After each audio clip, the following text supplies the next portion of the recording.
sabi din po ni Secretary Abalos, mga kababayan, mga tumulong kay Kibuloy kakasuhan. Na yan ang susunod nating topic, mga kababayan. So kayo, sabihin nyo dito, dyan sa comment section, sino-sino sa tingin ninyo ang posibleng madali, no, ng kaso? Obstruction of justice, harboring a fugitive, etc. etc. Ayan. Sino-sino po, mga kababayan?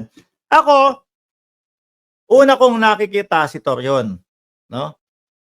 Paulit-ulit sinasabi ni Torion sa lahat ng interview na nandito na daw po si Ma'am Lynn Hirakawa. O yan. Di ba? Shout out po sa inyo, ma'am.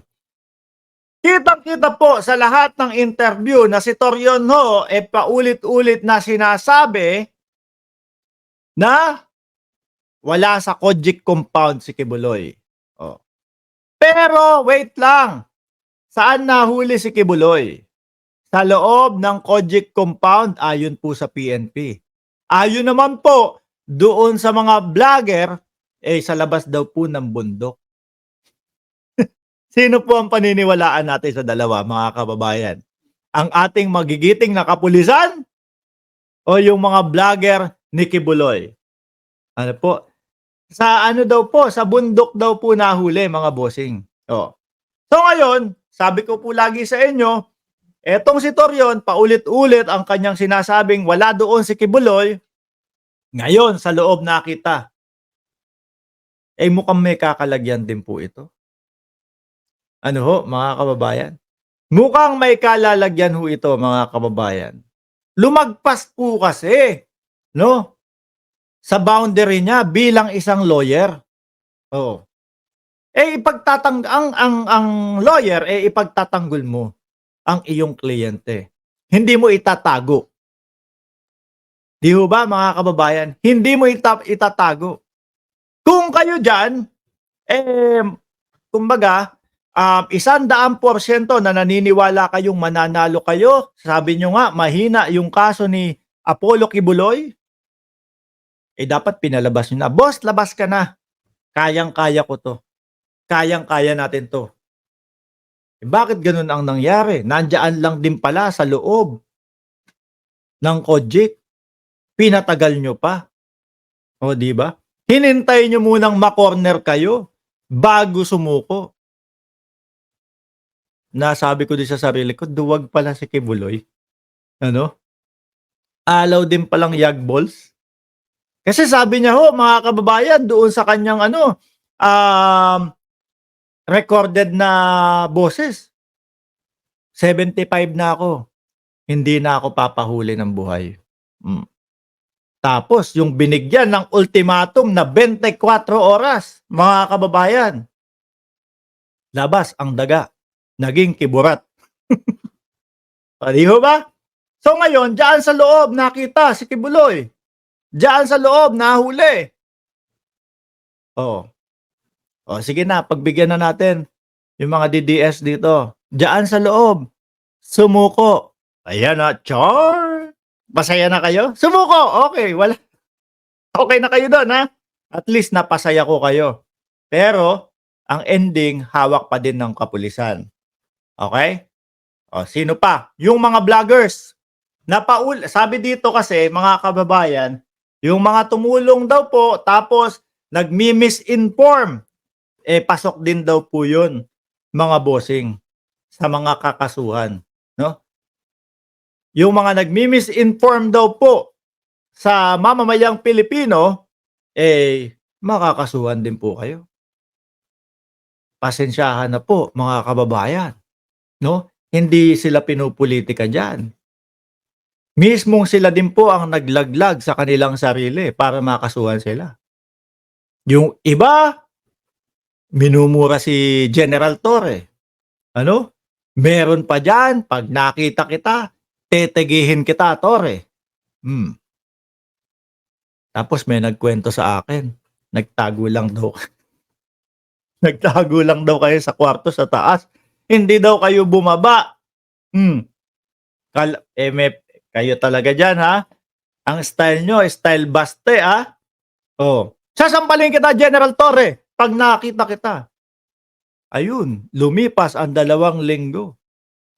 Muntik maabot ang pangarap pero hindi inabot ang pangarap. Kasi po sindakan lang ang labanan, mga kababayan. Sindakan lang ang labanan, mga kababayan.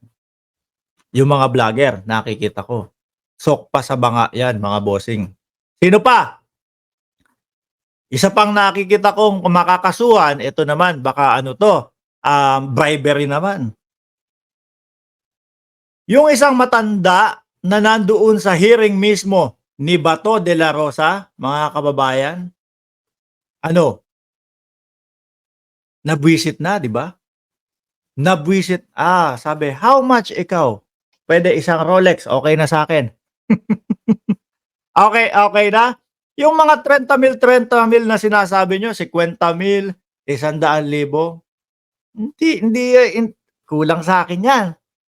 Ano, gastos ko pa lang dito sa Cayman Island buwan-buwan ₱250,000 na.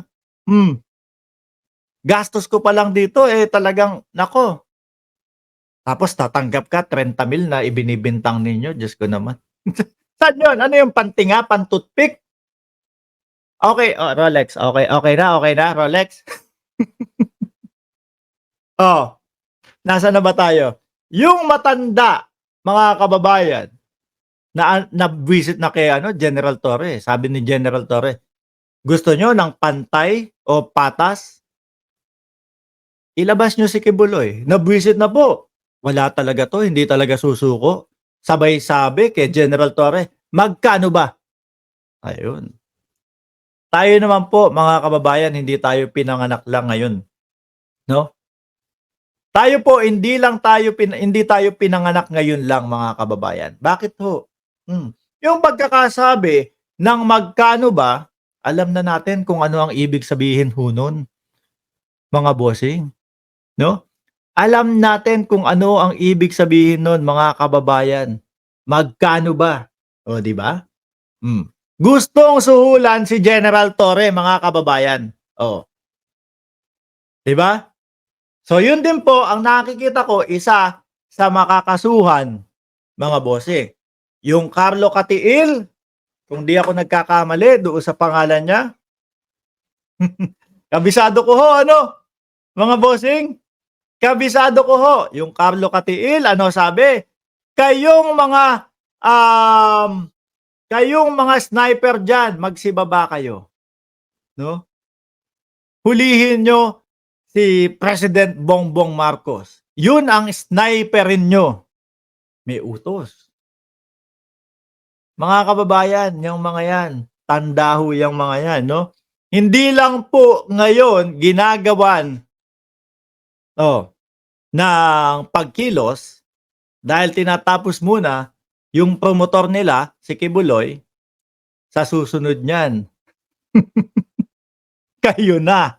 Sa susunod niyan, yung mga followers ninyo, mag-iiyakan na. O yan, 'di ba? Sabi ni Boyet Amistoso, hearing ni Bato, lalo pang nagpasigurado na nandoon sa loob si Kibuloy. Opo. Kasi yung tatlo na yan, alam na ho niyang mga yan, mga bossing, na malapit na. Petmala, no? Sa pintuan, si General Torre.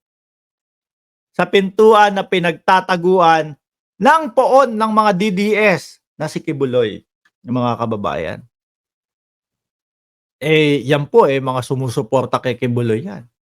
Yan po, naniniwala po yang mga yan kay Kibuloy. So, ibig sabihin po, naniniwala din sila na anak ng Diyos si Kibuloy. Di ho ba, mga kababayan? BO lang po. Mahina lang po ang utak ng naniniwala na anak ng Diyos si Kibuloy at may-ari ng universe. Di ho ba, mga kababayan?